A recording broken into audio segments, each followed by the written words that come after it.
Buenas noches, bienvenidos sean todos a esta transmisión de Casa del Rey. Les doy la bienvenida en el nombre de nuestros pastores, Isaí González y Tiffany Méndez. Es un gusto saber que usted ya ha dispuesto su corazón para recibir la palabra que Dios ha preparado para usted y su familia. Le invito a que comparta esta transmisión porque estoy segura que también será de bendición para su familia, para sus amigos. A lo mejor alguien está esperando escuchar una palabra de bendición, de ánimo, y esta palabra puede llegar a su corazón. Compártala a través de las redes sociales. Síganos y usted será bendecido con lo que Dios prepara para su vida. Hoy yo quiero hablarles en esta cápsula de un tema muy importante que ha cautivado mi corazón y que es permanencia en Cristo. El texto está basado en el libro de San Juan, en el capítulo 15, en el verso 7, que dice: si permanecéis en mí y mis palabras permanecen en vosotros, pedid todo lo que quieres y os será hecho.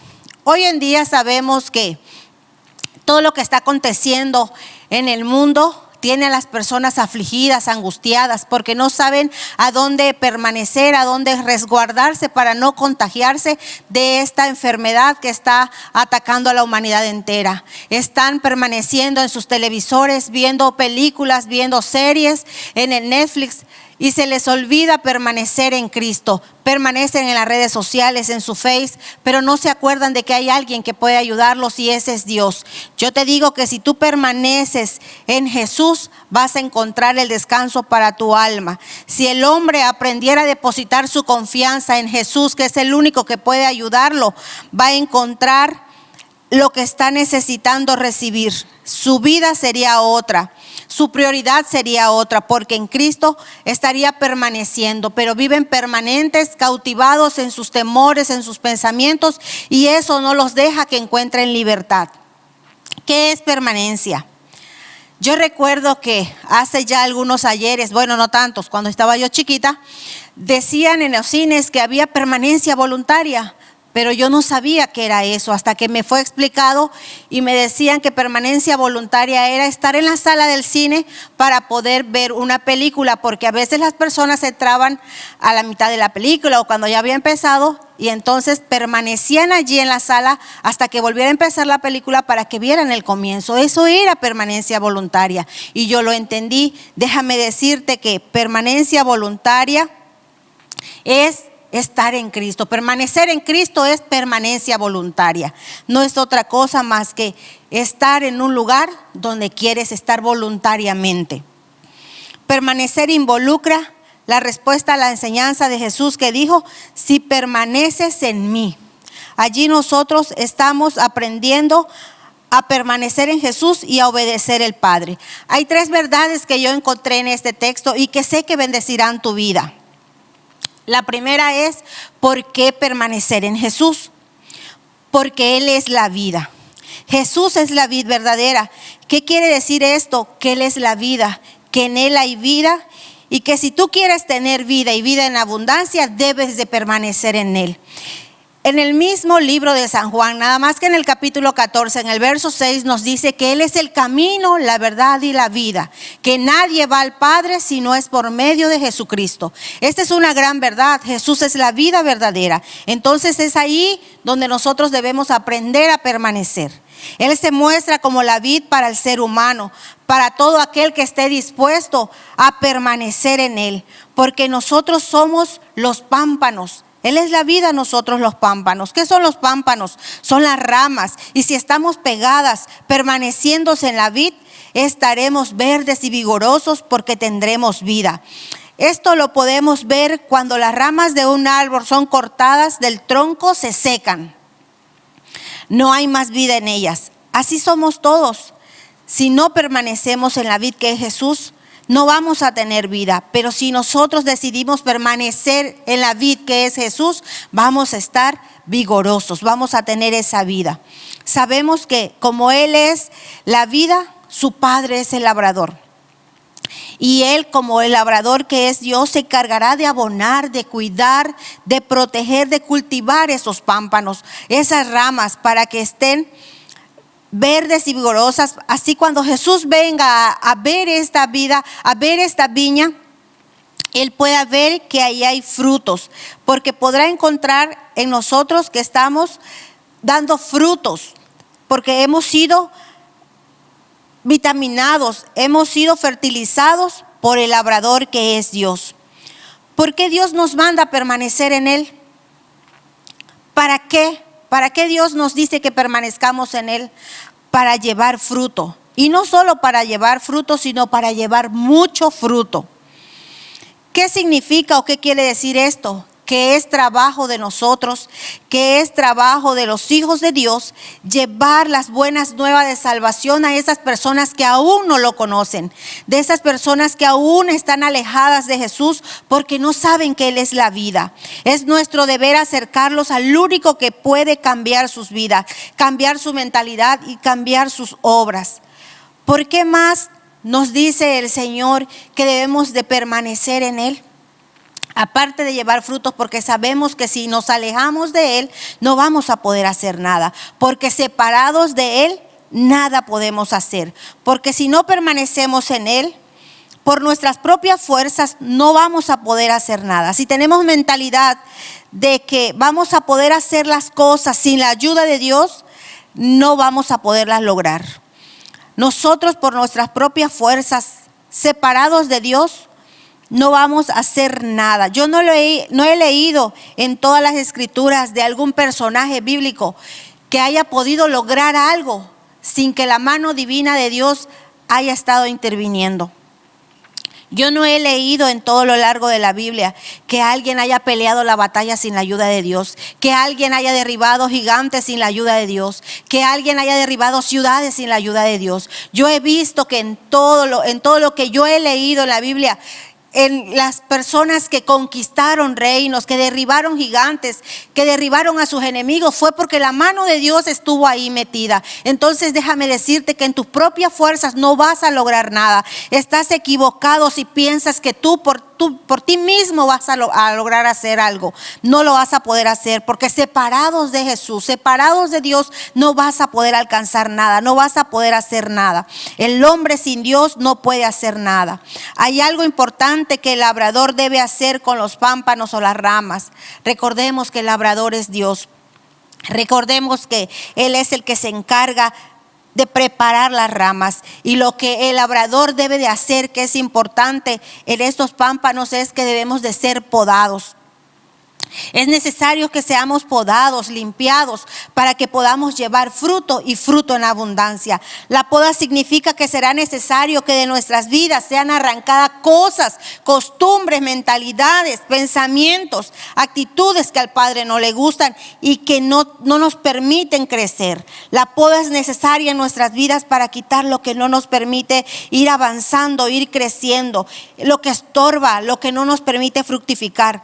Todas esas obras de la carne que menciona Gálatas 5, 19 al 21, deben de ser quitadas de nuestras vidas porque desagradan a Dios, y el Señor nos exhorta a dejar todo esto. La Biblia nos dice que manifiestas son las obras de la carne, que son el adulterio, la fornicación, la inmundicia, la lascivia, la idolatría, las hechicerías, las enemistades, los pleitos, los celos, las iras, las contiendas, las disensiones, las herejías, las envidias, los homicidios, las borracheras, las orgías y cosas semejantes a estas. Dice que le desagradan a Dios y que por lo tanto debemos de dejarlas a un lado, porque los que practican tales cosas no heredarán el reino de Dios.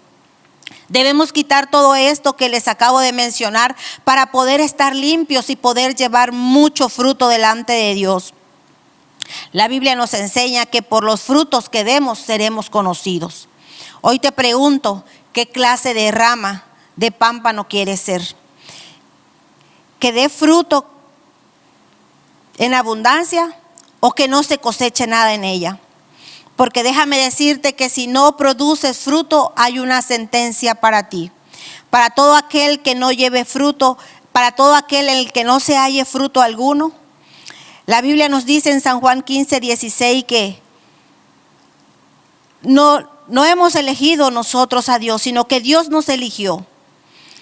Sino que Él nos escogió y que Él nos ha puesto para que llevemos mucho fruto. Debemos de aprender a permanecer en Jesús y llevar mucho fruto. Porque para eso hemos sido escogidos, para eso hemos sido llamados, para llevar fruto. También sabemos que si el labrador no haya fruto en la rama, la cortará. El que no lleve fruto será cortado. Como les mencionaba en un ratito, cuando Jesús venga a ver a tu vida y no encuentre fruto en ti, Él tomará la decisión de dejarte si tú te preocupas en producir fruto o te cortará. El que no lleve fruto será cortado. El que en mí no permanezca será echado fuera como pámpano y se secará, y los recogen y los echan en el fuego y arden. Eso nos lo dice en el verso 6 del capítulo 15. Que si no permanecemos en Jesús, si nosotros no estamos permaneciendo en esa confianza, en esa vida que es Jesús, podemos ser cortados. Que cuando Jesús venga a ver tu vida, Él encuentre en ti un fruto. No seas como aquella viña que fue a ver y no encontró fruto ninguno en ella y la maldijo y se secó. Mejor permanece en Él para que seas abonado, fortalecido, vitaminado, y que cuando Él vuelva a venir a ver tu vida, ahora sí encuentre fruto en ti para su reino. Sabemos que también glorificando al Padre, llevando muchos frutos seremos discípulos de Jesús. De esta manera también se glorifica al Padre cuando nosotros llevamos frutos, pero también glorificamos al Padre cuando permanecemos en Jesús, también somos sus discípulos. Aquí voy a detenerme un tantito porque en este punto quiero que veamos la importancia que tiene ser creyente y discípulo. Les voy a compartir la diferencia entre un creyente y un discípulo. La diferencia de creyente es un seguidor, es piadoso y es religioso. El apóstol Pablo pudo expresar: porque no me avergüenzo del poder de Dios, porque no me avergüenzo del evangelio, porque es poder de Dios. Eso lo encontramos en la Biblia en Romanos 1:6. Es un poder que cambia, es un poder que transforma. Conociendo estas diferencias, ustedes se van a dar cuenta de lo que son, si son creyentes o son discípulos. Porque la definición de discípulo es que es un apóstol, es un maestro, es un evangelista, es un divulgador de la palabra de Dios, es un ministro, es un profeta, es un embajador, es un mensajero, es un anunciador, es un vocero de Cristo. Dios quiere resultados. No pienses en ninguna manera que Dios dio en sacrificio a su Hijo Jesús en la cruz para que únicamente fueras salvado tú. Dios dio a su Hijo Jesús para salvar a la humanidad entera. Ahora no es tiempo de que tú estés todos los días sentado en una banca sin hacer nada para el Señor. Es tiempo de que des fruto, y fruto en abundancia. Todos hemos sido llamados por el Señor para que seamos sus discípulos y hagamos más discípulos. Hay 5 diferencias entre creyentes y discípulos que hoy te quiero compartir. El creyente suele esperar panes y peces. El discípulo es un pescador. La mayoría de los creyentes, su tarea principal es consumir lo que el reino le ofrece, pero pocas veces se ponen a la disposición del Señor en todo lo que son o en todo lo que hacen. En otras palabras, les gusta recibir antes que dar. Y además viven conformados con lo que son y cómo hacen las cosas. En Romanos 12:2 nos dice: no os conforméis a este siglo, sino transformaos por medio de la renovación de vuestro entendimiento, para que comprobéis cuál sea la buena voluntad de Dios, agradable y perfecta.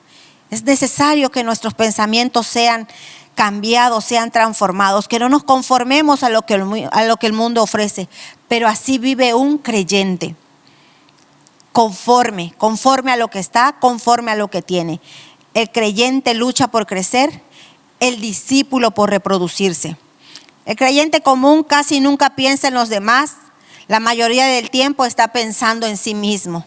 El discípulo se reproduce, siguiendo ese pensamiento de compartir con los demás todo lo que recibe, todas las experiencias que obtiene. las comparte con todas aquellas personas que necesitan escuchar y recibir una palabra de Dios. Siempre está dispuesto a dar lo que ha recibido. El creyente entrega parte de sus ganancias. El discípulo entrega toda su vida. Hay 3 pensamientos que predominan en la iglesia de hoy. La primera, que Dios está allá en el cielo como un ser espiritual y nosotros acá en la tierra como sus criaturas. Lo ven tan lejos que lo sienten inalcanzable. Piensan que no pueden llegar a Él porque está muy lejos. Pero yo quiero decirles que Jesús está tan cerca de toda persona que esté dispuesta a buscarlo, de toda persona que esté dispuesta a permanecer en Él. Hablamos del 10% del Señor cuando debemos de hablar un 100%. Porque todo le pertenece a Dios. El Salmo 24:1 dice que de Jehová es la tierra y su plenitud, el mundo y los que en él habitan. Entonces esto quiere decir que todo le pertenece a Dios. Cuando solamente hablamos un 10% de Él, cuando debería ser que habláramos un 100%. Todo le pertenece. Decimos que la iglesia es el templo de Dios, cuando en verdad cada persona que le ha entregado su vida al Señor es el templo vivo del Espíritu Santo de Dios. Porque Dios no quiere lo poco de nosotros, Él lo quiere todo. Y mientras no le hayamos dado el 100% de nuestras vidas a Dios, no le hemos dado nada, porque seríamos unos cristianos a medias.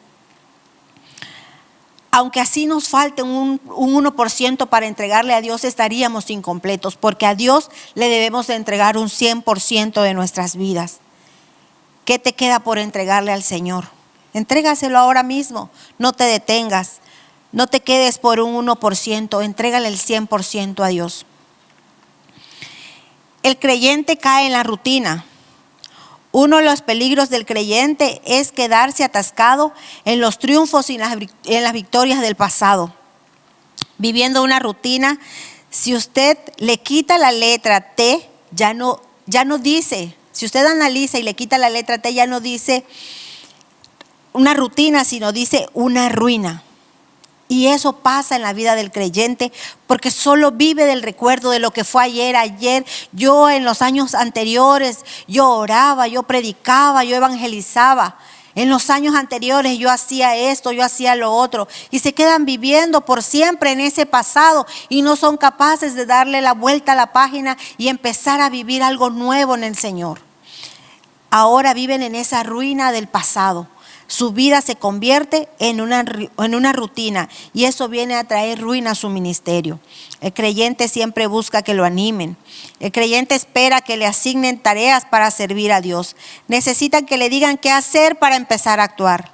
Lamentablemente en las congregaciones hay muchas personas que están o andan buscando experiencias que los animen, que los llenen, que les levanten el ánimo.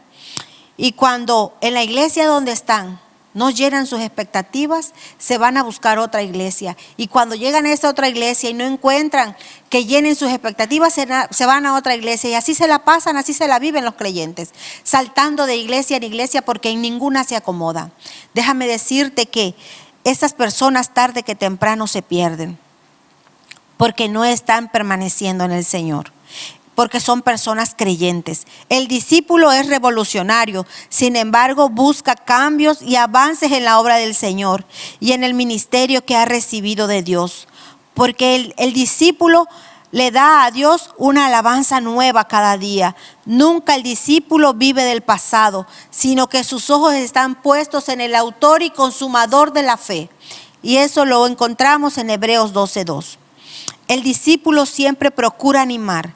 El discípulo por sí mismo anima, alienta, llena, ya que su vida es una fuente de gozo y de paz en el Señor y nunca depende de las circunstancias. El discípulo es solícito a asumir responsabilidades. Hay 3 cosas que el discípulo hace. La primera es que identifica las necesidades, ve que no falte y que todo esté en orden. La segunda es que usa sus dones que Dios le ha dado para llenar esas necesidades. No espera que nadie más las haga. Y la tercera es que se capacita para darle a Dios el servicio que Él se merece. Busca información que le conduzca a un servicio de excelencia, porque sabe que Dios se merece lo mejor. El discípulo no necesita de cargos eclesiásticos para servir. El creyente murmura y reclama. En nada está de acuerdo, nada le parece. Siempre hay algo que a él no le encaja.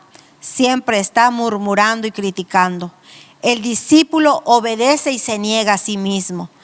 Estoy convencida de que a lo largo de los años que llevo de servicio en el Señor, que uno de los pecados más grandes que ha dañado a la iglesia y que sigue causando daño a la iglesia en todos los tiempos es y ha sido el pecado de la murmuración y el chisme. El discípulo debe de estar comprometido a anunciar, a no hablar de nadie, mientras del cual se necesita hablar o decir algo no esté presente. Por eso el corazón del Señor no fue a ser creyentes, sino más bien discípulos. En Mateo 28 del 19 a 20 nos dice: id y haced discípulos, y enseñándoles que guarden todas las cosas que les he mandado. Cuando un creyente se convierte, ciertamente se puede ganar para que se haga un discípulo. El número de los discípulos aumentan cada día en gran manera. En Hechos 6:7 nos dice que y crecía la palabra del Señor y el número de los discípulos se multiplicaba. No nos dice que el número de creyentes se multiplicaba, sino el número de los discípulos. ¿Por qué? Porque es mejor ser discípulo que creyente. 3 características de un discípulo. Existen 3 tipos de frutos que todo discípulo debe dar. En Mateo 3:8 se nos dice que haced pues frutos dignos de arrepentimiento. Debemos de dar nosotros frutos dignos de arrepentimiento. Esto significa que delante de todos los hombres debemos mostrar que somos un verdadero discípulo del Señor. Dios quiere que seamos como un árbol, que demos buenos frutos. Por ejemplo, si usted siembra un árbol, ¿para qué lo siembra? ¿Para qué lo siembra? Yo me imagino que lo siembra con 2 objetivos. 1, para que pueda recibir sombra de ese árbol, y 2, para que pueda cosechar frutos. Pero si usted viene a ese árbol que sembró y no encuentra el fruto que usted esperaba recibir de ese árbol, ¿qué va a hacer? Lo va a cortar, porque todo árbol que no dé buen fruto será cortado. Todo árbol que no esté dando para lo que fue sembrado va a ser quitado. Todo árbol que no da buen fruto es cortado y echado en el fuego. También hay otra sentencia que dice que todo árbol que no da buen fruto, ya también el hacha está puesta a la raíz de los árboles. Por tanto, todo árbol que no da buen fruto es cortado y echado en el fuego. Si no estás dando testimonio de que eres un discípulo de Cristo y no estás trayendo almas para su reino, es posible que seas cortado.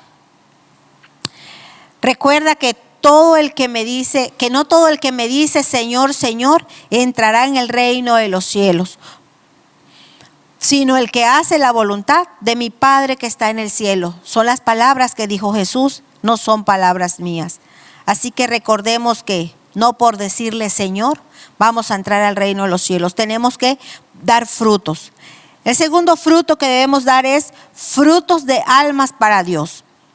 Así también vosotros, hermanos míos, habéis muerto a la ley mediante el cuerpo de Cristo, para que seáis de otro, del que resucitó de los muertos, a fin de que llevemos frutos para Dios. ¿Qué quiere decir esto? Que ya no vivimos para el mundo, que ahora nuestro vivir es Cristo y que ahora vamos a dar frutos, vamos a llevar frutos, a ganar almas para su reino. Dios viene siendo como un agricultor que está esperando buena cosecha. Jesucristo viene siendo como un árbol grande y frondoso, y los discípulos vienen siendo como las ramas. Dios está esperando de nosotros resultados. Aquí les quiero decir de la parábola de los talentos. Es una parábola muy conocida. recordemos que el Señor le dio a una persona 5 talentos, a otra 2 y a otra 1. Cuando el Señor vino a pedir cuenta de estos talentos que había entregado a estas personas, el que le dio 5, le dio otros 5, le regresó 5 más, porque puso a trabajar los 5 talentos y ya fueron 10 entregados al dueño de los talentos. Cuando vino con el que le había dado 2, fueron entregados 4 talentos. Y el Señor les dijo a estos 2 siervos: muy bien, siervos fieles. En lo poco han sido fieles, en lo mucho les pondré. Entren al gozo de su Señor. Pero cuando vino el que le había dado un talento, él le dijo que no lo había puesto a trabajar porque lo conocía, que era un juez injusto y que cosechaba de donde no había sembrado.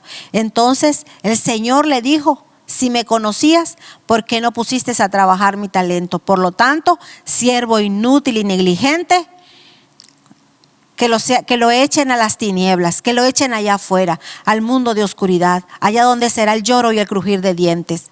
Entonces es necesario que tú te encuentres trabajando, que cuando Jesús venga a ver tu vida, encuentre en ti fruto, para que no seas echado fuera allá donde están las tinieblas y donde será ese lugar de lloro. Y el tercer fruto que debemos dar es frutos del Espíritu Santo. En Gálatas 5, 22 y 23, allí Dios nos muestra una serie de frutos que debemos dar.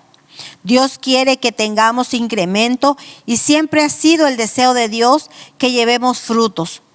En Génesis 1, 22, Dios entregó a la primera pareja un mandamiento y este era: fructificaos y multiplicaos. Yo creo que este mandamiento no ha cambiado. Lo podemos también comparar con Mateo 28, 19 y 20, que dice: por tanto, id y haced discípulos a todas las naciones, bautizándolas en el nombre del Padre, del Hijo y del Espíritu Santo, enseñándoles que guarden todas las cosas que yo os he mandado. Y he aquí que yo estoy con vosotros todos los días hasta el fin del mundo. Esto también es multiplicación, porque vamos a llevar la palabra de Dios y es una forma de multiplicarnos. Así que este mandamiento no ha pasado de moda. Jesús nos mandó a ser discípulos, no creyentes. Tampoco no nos mandó a hacer cambiar a la gente de pensamientos o de religión, sino más bien a predicar el evangelio a toda criatura, según dice Marcos 16, 15. Y les dijo: id por todo el mundo y predicad el evangelio a toda criatura. Que el que creyere y fuere bautizado será salvo, y el que no creyere será condenado.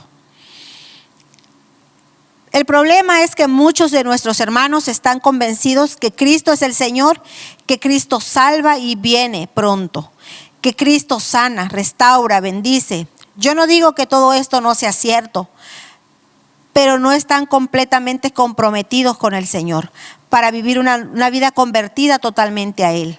Por esta razón es que usted ve personas que hoy están en los templos y mañana no, que cambian fácilmente de manera de pensar. Les da igual venir o no venir al templo. Viven bajo su libre albedrío, ya que ellos deciden lo que quieren y lo que no quieren hacer, porque no tienen un compromiso con el Señor. Hay personas que piensan y creen que en sus casas Dios los puede bendecir como en el templo, y creen que eso porque ellos son creyentes. Déjenme decirles algo, tal vez es muy fuerte, pero la verdad que creyente cualquiera puede ser. Hasta el diablo es creyente. La palabra de Dios nos dice en Santiago 2:19 que los demonios creen y tiemblan. Así que creyente puede ser cualquiera. Discípulo no cualquiera lo es. Solo el comprometido, solo el que ha comprendido cuál es su llamado, su propósito en esta tierra, puede vivir para servir. Y ese es un discípulo comprometido. ¿Para qué Dios nos manda a permanecer en Él? Para permanecer en su amor. Ejemplo de su amor nos ha dado al enviar a su Hijo Jesucristo a la cruz del Calvario a morir por la humanidad entera. Qué amor tan grande, amor tan sublime. En nadie más lo podemos encontrar más que en Jesús. Así que muestra de ese gran amor lo tenemos, ejemplo lo tenemos. Y es por eso que Dios nos manda a permanecer en su amor. ¿Para qué más nos manda a permanecer Dios en Él para guardar sus mandamientos. Muchas veces yo creo que todos conocemos los mandamientos de Dios, pero no es fácil hacerlos. Pero es importante que nosotros conozcamos los mandamientos, porque así vamos a aprender a hacer la voluntad de Dios. Vamos a conocer qué es lo que el Padre quiere que hagamos.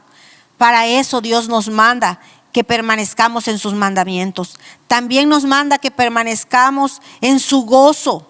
Porque cuando nosotros cumplimos sus mandamientos, cuando nosotros cumplimos su voluntad, el gozo del Señor viene a nuestras vidas. Hay satisfacción en nosotros. ¿Para qué más debemos permanecer en Dios? Para amarnos unos a otros. El Señor nos manda que amemos a nuestros prójimos como a nosotros mismos. Es necesario que nosotros aprendamos a llevar las cargas los unos de los otros, que oremos los unos por los otros, que permanezcamos en ese amor, unidos los unos con los otros. Ejemplo nos ha dado el Señor del amor, de la unidad. Es importante que todo eso lo aprendamos de Jesús para que podamos ser sus discípulos, que permanezcamos en su amor, en sus mandamientos, que aprendamos a guardarlos. La segunda verdad que encontré en este versículo que te di al principio y que sé que cambiará y bendecirá tu vida es que sus palabras permanezcan en ti. ¿Y cómo van a permanecer en ti sus palabras? Escudriñando las Escrituras todos los días, diariamente.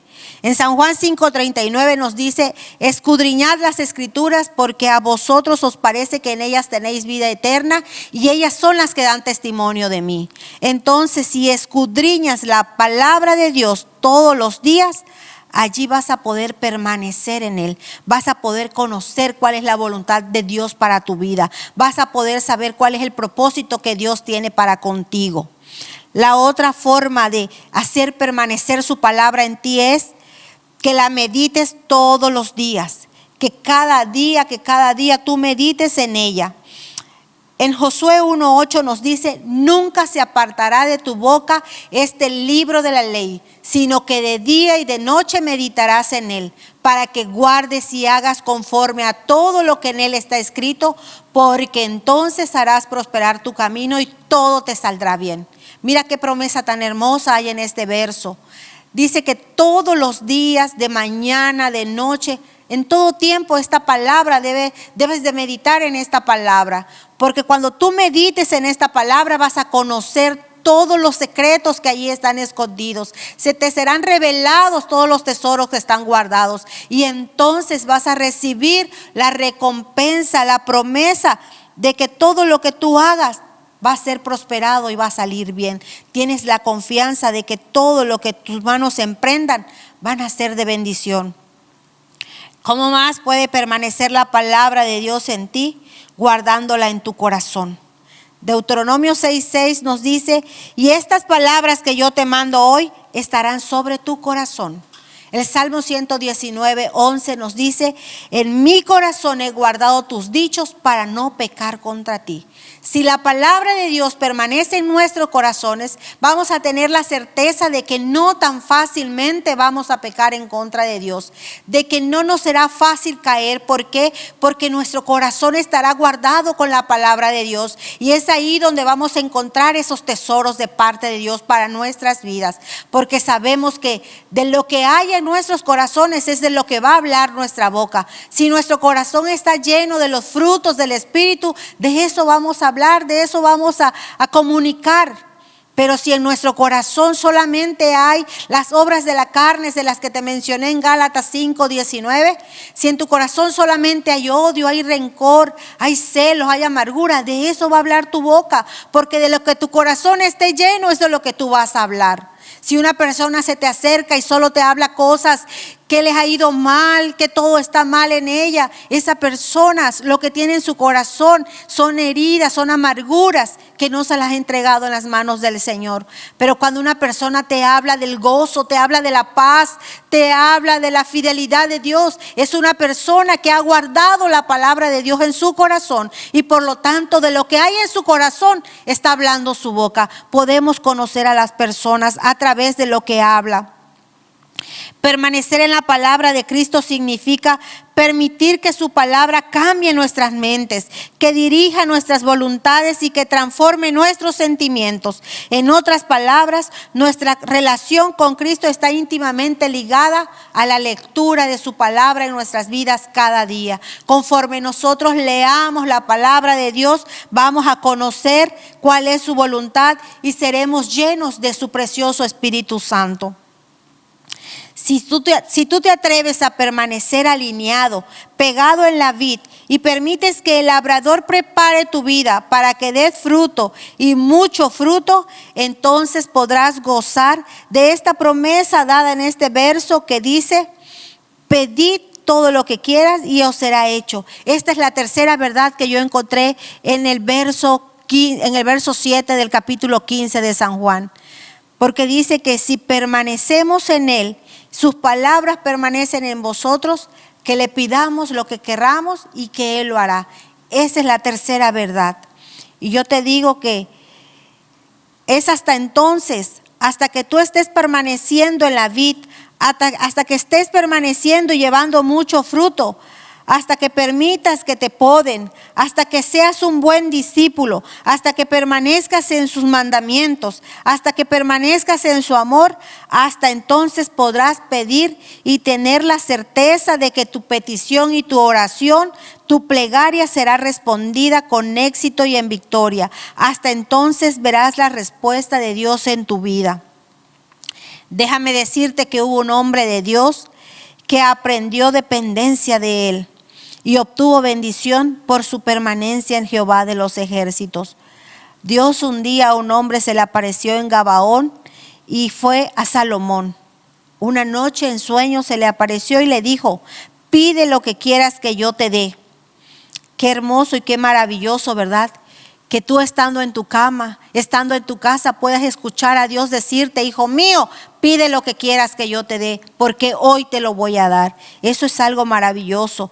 No siempre se nos dice, ¿verdad? El Señor nos dice en Mateo 7:7: pedid y se os dará, llamad y se os abrirá, buscad y hallaréis. Todo lo que pidieras en su nombre, dice que Él lo hará, para que el Padre sea glorificado en el Hijo. Jesús es de verdad. Jesús es la vida. Él no miente. Y cuando Él te dice que le pidas lo que quieras, te lo va a dar. Él sabe que de esa manera está glorificando a su Padre cuando Él te da las cosas, porque tú ahí entiendes y comprendes que Jesús no te miente. También podemos ver que si tú te deleitas en el Señor, Él va a conceder las peticiones de tu corazón. Salmos 37:4 dice: deleítate en el Señor y Él concederá las peticiones de tu corazón. ¿Qué es lo que tu corazón anhela? ¿Qué es lo que tu corazón desea que hasta ahora no has obtenido? Es el tiempo de que te deleites en el Señor para que Él pueda darte esa respuesta, esa petición que tú estás esperando. Y todo lo que pidamos lo vamos a recibir de parte de Dios, porque guardamos sus mandamientos y hacemos las cosas que le agradan a Él. Solamente cuando estemos en ese tiempo, cuando estemos en esa permanencia de guardar sus mandamientos y de hacer las cosas que realmente a Él le agradan, es cuando entonces podemos tener la libertad de pedir lo que querramos, porque entonces sabemos que es cuando la respuesta vendrá a nuestras vidas. Hay muchas promesas en la palabra de Dios, pero solo podemos reclamarlas cuando hayamos cumplido con estos requisitos de permanecer en Él. Qué hermoso es escuchar que te digan: pide lo que quieras que yo te lo voy a dar. ¿Qué haría usted si ahora mismo el Padre le dijera: ¿qué quieres que yo te dé? Pide lo que quieras que yo te dé, que te lo voy a dar. ¿Qué haría usted? No siempre nos dicen: pide lo que quieran. Nuestros padres, nuestros esposos no tienen la libertad de decirnos: piden lo que quieran, porque saben que es un peligro, y más a las mujeres, ¿verdad? Porque sabemos que nos gusta comprar mucho. A veces compramos hasta lo que no necesitamos. Entonces no tan fácilmente nos van a decir: pide lo que quieras que te lo voy a dar. Pero nuestro Padre Celestial, Él sí está siempre dispuesto a decirnos: Pide lo que quieras que yo te lo voy a dar. Solamente que tienes que cumplir los requisitos para que puedas obtener esa promesa y esa verdad.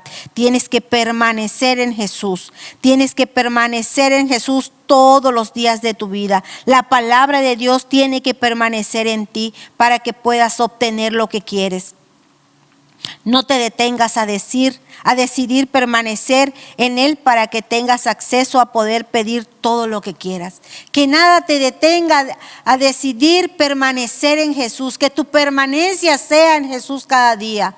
Decídete a buscar su rostro. Decídete a vivir pegado en la vid que es Jesús. Decide que el labrador pueda abonar tu vida para que puedas dar fruto y fruto en abundancia. No desperdicies el tiempo que hoy Dios te está dando. No desperdicies este momento. Hoy tienes el acceso para poder pedir todo lo que quieras. Hoy es tu tiempo. Hoy es tu momento de pedir. Aprovecha la oportunidad que Dios te está dando para pedir. Toma la palabra que el Padre te está dando en este tiempo. Hoy te digo, pide lo que quieras, porque es el tiempo de que puedas recibir esa respuesta de parte de Dios. Si tú decides permanecer en Cristo, tú puedes tener el acceso a pedir. Y hoy es tu oportunidad. Hoy es el momento claro. Hoy es el momento preciso. Pide porque vas a recibir. Espero que esta palabra sea de bendición a tu vida. Hoy te bendigo en el nombre de Jesús. Y no te tardes en decidir en permanecer en Cristo, porque sabes, es ahí donde vas a encontrar respuesta a tus necesidades. Es ahí donde vas a encontrar todo lo que tu corazón ha estado deseando. Permanece en Cristo para que te vaya bien en la vida. Dios te bendiga.